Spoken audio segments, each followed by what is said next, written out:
गेल्या काही वर्षापासून काँग्रेसचे नेते सतेज पाटील आणि राष्ट्रवादीचे पण महायुतीमधूनही चर्चेत असलेले हसन मुश्रीफ यांच्या शब्दात चालायचं। पण गेली 2 वर्ष सुरू असलेल्या राजकीय भूकंपामुळे महाराष्ट्रभर चांगलीच खळबळ उडाली आहे।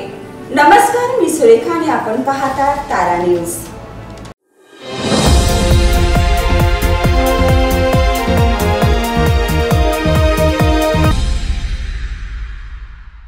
गेली 2 तप कोल्हापूर जिल्ह्याचे नेतृत्व केलेले आणि सध्या वैद्यकीय शिक्षण तथा पालकमंत्री असणारे हसन मुश्रीफ आणि कोल्हापूर जिल्ह्याचे काँग्रेसचे नेतृत्व करणारे आमदार सतेज पाटील या जोडीने संबंधित जिल्ह्यातील सहकारात मुस्तफेगिरी दाखवत कोल्हापूर जिल्ह्यातील अनेक सहकारी संस्था आणि साखर कारखाने आपल्या ताब्यात ठेवण्यासाठी गट्टी केली होती।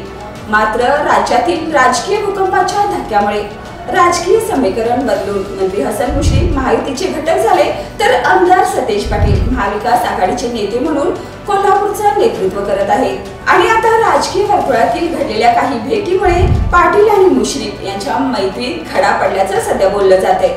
झालंय असं की लोकसभा निवडणुकीच्या पार्श्वभूमीवर मंत्री हसन मुश्रीफ यांचा मतदारसंघ असलेल्या गडिंग्लज येथे जनता दलाचे नेते दिवंगत श्रीपतराव शिंदे यांची कन्या माजी नगराध्यक्ष स्वाती कोरे यांची आमदार सतेज पाटील यांनी भेट घेतल्यानंतर मुश्रीफ आणि पाटील यांच्या मैत्रीत मिठाचा खडा पडल्याचं बोललं जाते।